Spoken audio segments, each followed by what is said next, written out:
Bismillahirrahmanirrahim.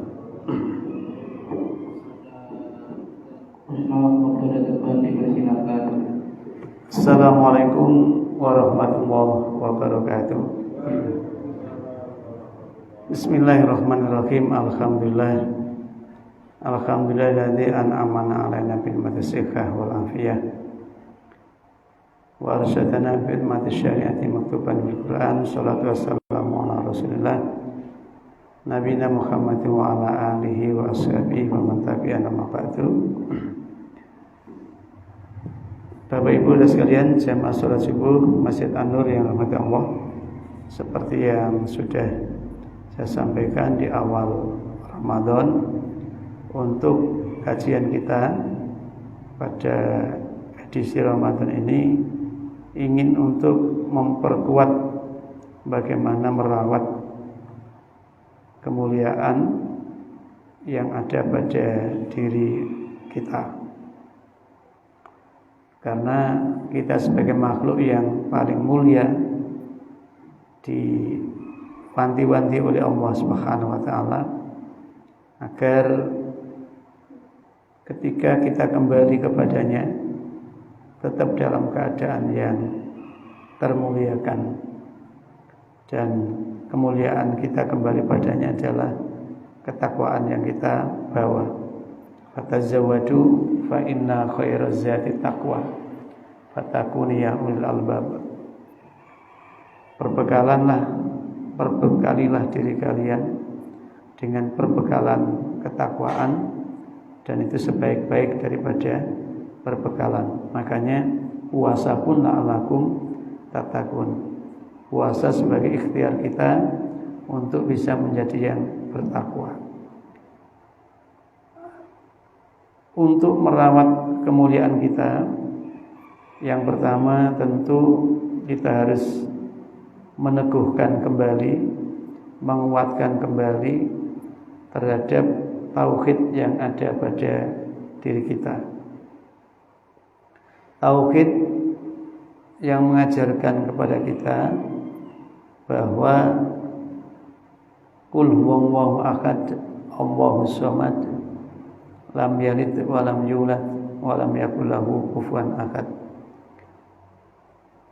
Katakan Allah itu tunggal, Allah itu esa, Allah itu tempat bergantung segala urusan. Allah itu tidak melahirkan dan juga tidak dilahirkan, dan bagi Allah tidak ada sekutu, tidak ada mitra, tidak ada tandingannya. Maka tauhid yang demikian akan mendorong orang itu untuk hanya tunduk, patuh dan beribadah kepadanya.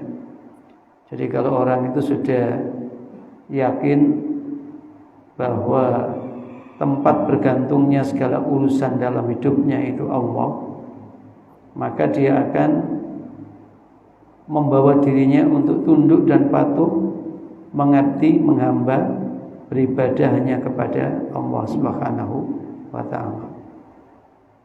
Dan itulah yang kemudian Allah ingatkan, wa ma khalaqul jinna wal insa illa liya'budun.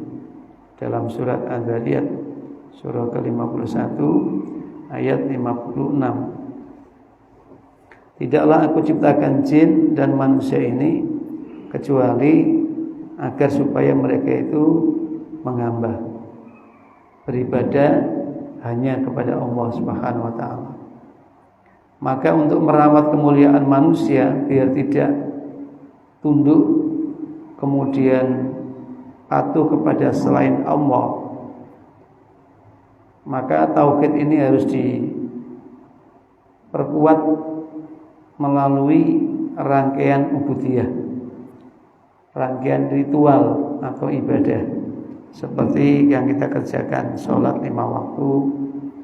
Itu membuktikan bahwa kita punya keimanan, kita punya kepercayaan, kita punya ketauhidan.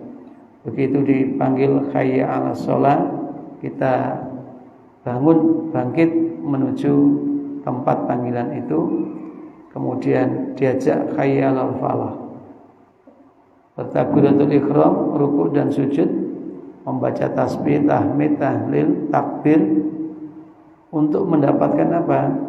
Mendapatkan kemenangan.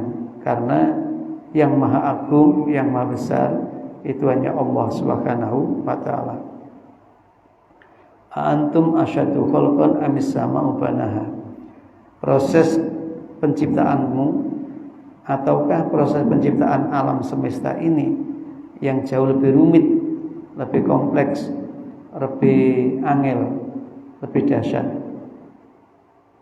Merupakan sebuah pertanyaan mendasar bahwa kita hadir, hidup, kemudian berproses dalam kehidupan ini tidak berhenti di dunia ini, tapi kita akan terus berlanjut pada fase kehidupan yang berikutnya. Dan ujungnya adalah inna lillahi wa inna ilaihi raji'un. Kita berasal dari Allah, dicipta oleh Allah, dan kita kini berproses diuji oleh Allah. Bisa enggak mempertahankan kebaikan dan kemuliaan kita sebagai hambanya, atau justru kita akan tenggelam di dalam ragam pilihan sikap nabi hidup kita yang membawa kebinasaan atau kehancuran. Rasulullah SAW dalam salah satu sabdanya mengingatkan, kulun nas yaghdu fa bai'un bi nafsi fa mu'tikuha aw mufiquha, rawahu Muslim.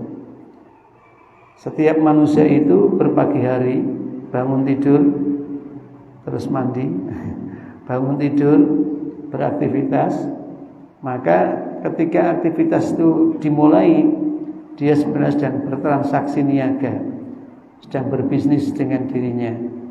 Famu'tikuha aw mubikuha, apakah ia akan memilih sikap laku yang menyelamatkannya atau memilih sikap laku yang mencelakakannya. Jadi yang bikin celaka atau selamat itu adalah pilihan-pilihan kita, kehendak-kehendak kita, irada-irada kita. Maka jika kehendak kita tundukkan pada aturan Allah, maka kita menjadi orang yang menyelamatkan diri kita. Tapi sebaliknya, kalau menenggelamkan kehendak dan keinginan itu dalam nafsu kita, dalam amarah kita, maka kita telah membinasakan dan menghancurkan diri kita sendiri. Wa may ya'mal mithqala dzarratin khairan yarah wa may ya'mal mithqala dzarratin syarran yarah. Siapapun mengerjakan hal yang salah, yang keliru, yang buruk, maka akibat kesalahan, kekeliruan, keburukannya akan ditimpakan kepadanya. Demikian pula orang yang memilih sikap yang baik, yang benar, maka akibat kebaikan dan kebenaran pilihannya itu juga akan dinikmatinya. Fabi ayyi ala'i rabbikuma tukadziban. Lalu Allah mengingatkan masih betapa banyak nikmat-nikmat yang Allah anugerahkan, tidak membuat kamu bersyukur, tapi justru menjadikan kamu kufur, kamu ingkar. Karena itu disinilah ubudiyah itu menuntun kita untuk memperkuat tauhid kita. Ruku dan sujud kita dalam melaksanakan sholat pada hakikatnya adalah upaya kita untuk menundukkan secara total pikiran, perasaan, hati yang ada di jiwa kita supaya tidak tu'thirunal hayatad dunya, tidak obsesif dengan duniawiyah, tetapi bisa menjadikan dunia ini sebagai mazra'atul akhirah, dunia sebagai kebun ladang yang kita bercocok tanam benih-benih kebaikan yang akan dipanen pada kampung akhirat. Nah, maka Allah Subhanahu wa ta'ala kemudian mengutus Rasul, membangkitkan utusan Nabi yang memberikan warta-warta, informasi-informasi dari Allah untuk disampaikan kepada kita, pada manusia, supaya manusia itu tidak hanya berpikir objektif rasional, tidak hanya berpikir terhadap sesuatu yang realita, tetapi manusia itu bisa untuk menembus cara berpikirnya, tidak hanya masuk di akal, logis, rasional, tetapi tertuntun dan terbimbing oleh informasi dari yang gaib, dari Allah Subhanahu wa taala. Karena Dia yang pertama, Dia yang akhir. Dia yang batin, Dia yang zahir. Allah itu Maha tahu dari segala hal, baik yang awal maupun yang akhir, baik yang tampak ataupun tidak tampak. Nah, pengetahuan Allah itu ditransformasikan kepada kita manusia melalui utusan, melalui Rasulnya. Makanya kemudian Allah itu memerintahkan Iqra bismi rabbikal ladzi khalaq. Khalaqal insana min 'alaq. Cobalah kau tengok dan kau baca. Membacalah kamu dengan nama Tuhanmu yang menciptakan segala yang ada ini. Dan bacalah sekali lagi Tuhanmu yang menciptakan dirimu sendiri dari segumpal darah. Lalu bacalah lagi semesta ini, kemudian kamu akan temukan warabbukal akram. Betapa mulianya, betapa terhormatnya Tuhan yang mencipta dan mengatur di dalam kehidupan jagat maupun dalam kehidupanmu itu. Dan alamal insana bil qalam, Dia mengajari kepada manusia dengan kolam, dengan pena. Ya. Nanti ketemu surat Al-Qalam, nun wal qalam ma yasturun. Dengan kolam itu bukan dengan tempat renang. Pena itu, makna pena yang esensial adalah peristiwa dan kejadian yang dilukiskan oleh Allah dalam kehidupan ini. Allah ajarkan kepada kita dengan penanya. Apa yang diajarkan? Sesuatu yang manusia belum tahu sehingga dia menjadi tahu. Alamal insana malam ya'lam. Dia mengajarkan pada manusia apa yang manusia tadinya tidak tahu menjadi tahu. Yang tadinya ngerti menjadi ngerti. Nah, kalau yang nampak, yang kasat, itu manusia tanpa diajari oleh Rasul sudah tahu. Tetapi di balik yang kasat, yang nyata, itu manusia tidak mampu untuk menemukan ada apa. Siapa yang bergerak di balik daripada peristiwa dan kejadian ini. Disitulah maka walaqad ba'asna fi kulli ummatin rasulan anibudullah wastanibut taghut. Kemudian Allah bangkitkan Rasul dari setiap umat manusia ini agar manusia itu bisa untuk menghamba kepada Allah, menghamba kepada Tuhan yang menciptakan semesta ini, dan bisa menghindari, meninggalkan taghut, kekuatan-kekuatan yang membelenggu dirinya, walau kesan pertamanya adalah mengayomi dan melindungi. Orang di dalam menjalani hidup ini ada yang seperti Ibrahim. Ibrahim itu menemukan Tuhan tidak sekedar anugerah, tetapi ada proses panjang di mana dia merenungkan peristiwa alam sampai dengan menemukan siapa yang mencipta, mengendalikan alam itu. Dia bertuhan pada bintang pada awalnya. Ternyata bintang itu bisa tenggelam, maka dia tidak akalnya tidak bisa menerima kalau ada Tuhan kok hilang. Ya. Wong ditutke jai petunjuk tahu-tahu menghilang. Lalu ada bulan yang lebih besar, padahal belum tentu dia lebih besar daripada bintang yang diikuti, karena besar kecil sangat bergantung posisi. Semakin jaraknya jauh akan nampak kecil. Bulan tampak lebih besar karena dia dekat dengan kita, satelit bumi. Sedangkan bintang kelihatan kecil karena memang dia adalah planet yang otonom, sehingga jaraknya jauh dari pandangan kita, nampaklah oleh kita kecil. Tapi ilmu secara indrawi mengatakan hadza barziyun, ini lebih jelas. Kalau yang bintang tadi agak kecil, pernik-pernik gitu aja. Kemudian ini Tuhan yang lebih nermomong, yang lebih tampak. Kemudian bulan itu juga tenggelam. Dia bilang, masa Tuhan tenggelam? Akhirnya paginya dia nemukan matahari. Matahari dianggapnya Tuhan karena sinarnya lebih kuat, bahkan teriknya menyengat. Wah, ini Tuhan betul ini. Mulai dari kedinginan sekarang kepanasan gitu ya. Tuhan betul. Tidak taunya begitu ujung hari tenggelam juga. Disitulah kemudian Ibrahim mengatakan, pasti ini semua ada yang mengatur, ada yang merawat, ada yang menjaga. Sirkulasi ini pasti ada yang menciptakan. Nah, aku pasrah diri aja kepada Dia yang mencipta seperti ini. Itulah kemudian dia menemukan Tuhan itu yang memelihara, yang mencipta semesta ini. Yang ada ini bukan Tuhan. Sepanjang bisa diamati, sepanjang bisa dipikirkan, itu belum Tuhan. Tuhan itu sampai di luar nalar, sampai di luar pikir. Hanya ada dalam keyakinan, ada dalam kepercayaan. Nah, ketika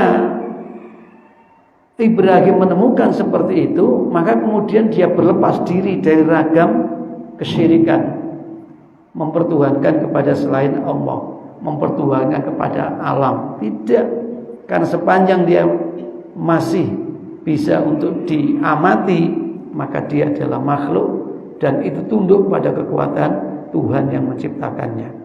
Nah, ketika tauhid kita mengajarkan bahwa Allah Subhanahu wa taala itu yang mengatur, karena Dia yang mencipta, kemudian Dia merawat, Dia memelihara untuk menjaga agar kita ini tetap dalam keadaan mulia, seperti konsep dasar penciptaan, didatangkanlah seorang rasul untuk membimbing.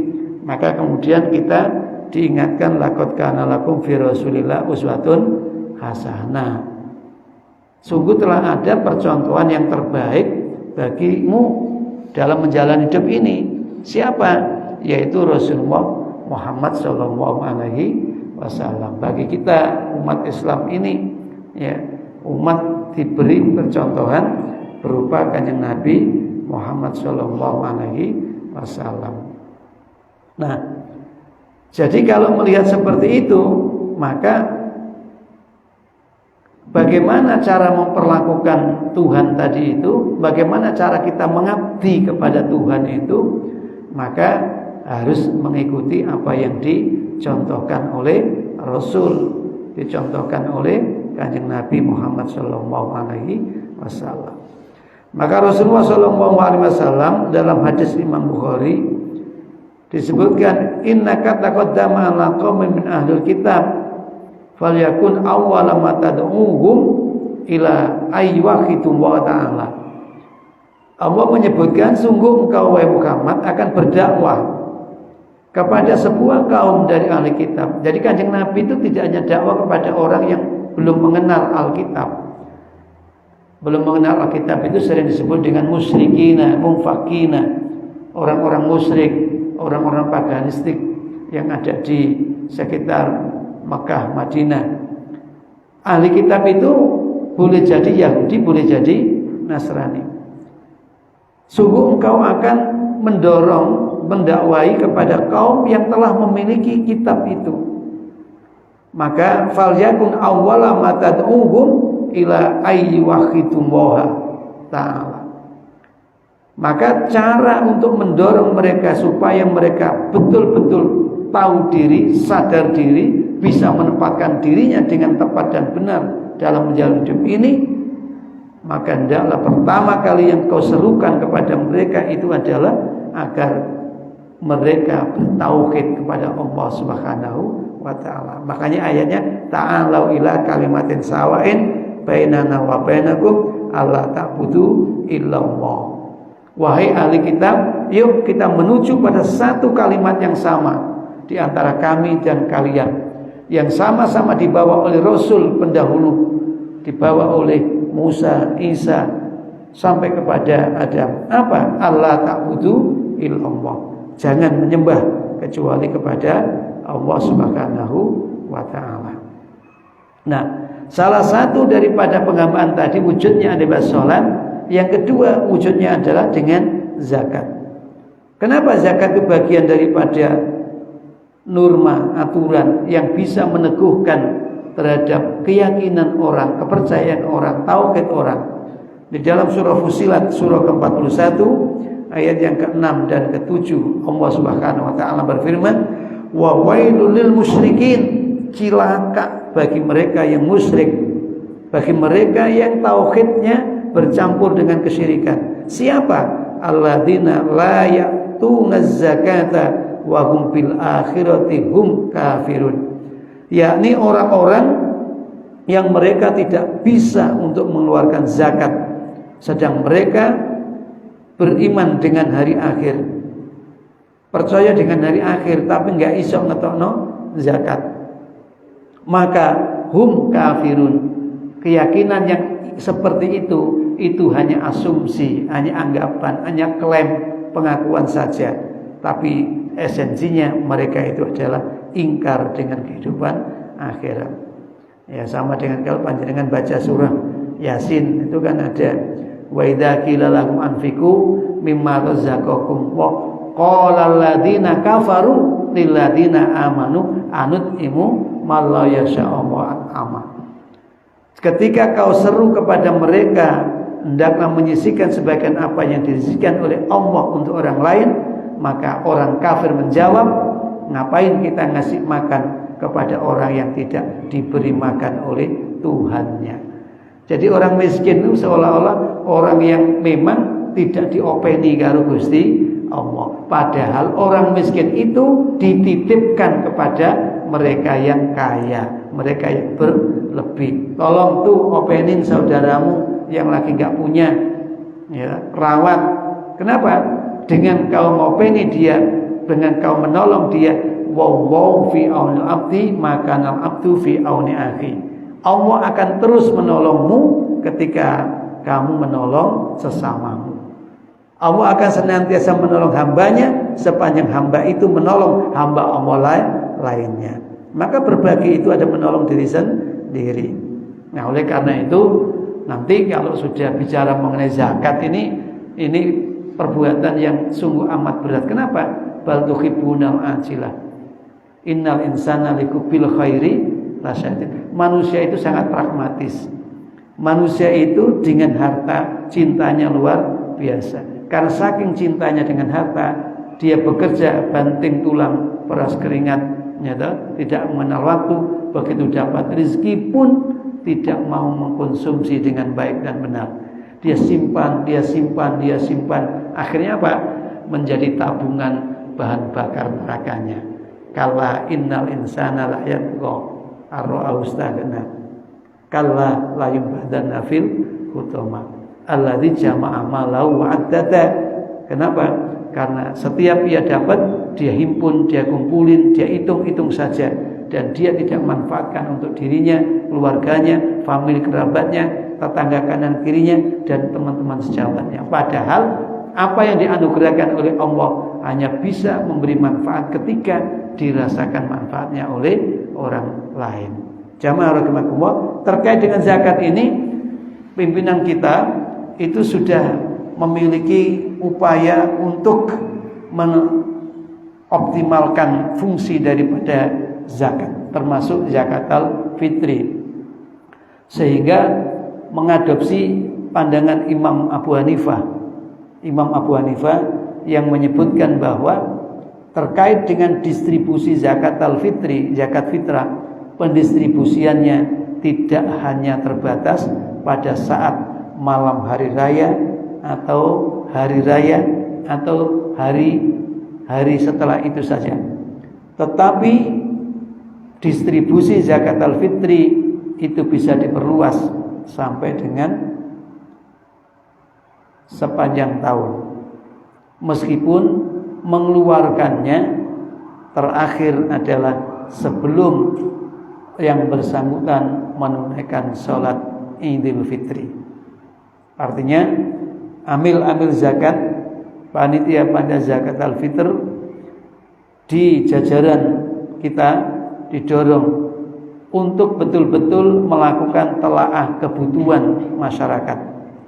Mana orang-orang yang berkebutuhan, sehingga minimal 3 hari dari tanggal 30 Ramadan dia terjamin kebutuhannya, tidak sampai menjadi orang yang mencari, meminta, bahkan berkeliling di tempat-tempat umum, di kerumunan-kerumunan orang yang sedang merayakan Idul Fitri. Masih ada tangan-tangan yang menengadah membutuhkan belas kasih dari sesama.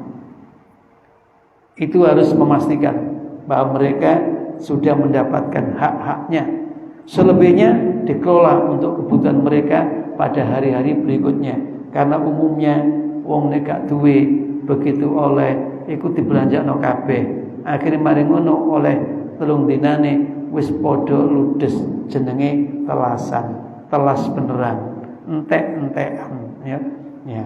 Oleh karena itu nanti kalau ada panitia zakat al-fitri yang ada di An-Nur bisa untuk dilakukan pendataan mustahiknya dengan benar. Kalau masih ada tersisa, tidak perlu dibagi pada itu juga, tetapi kebutuhan mereka berikutnya setelah jenengan data ini orang memang tidak mampu, jangan sampai kemudian dia mengulangi berkeliling di tempat-tempat kerumunan orang dengan membawa umplung atau kaleng atau mangkok itu, agar ada iba belas kasih dari orang yang melintas padanya. Itu pengantar ini saya serahkan pada moderatornya.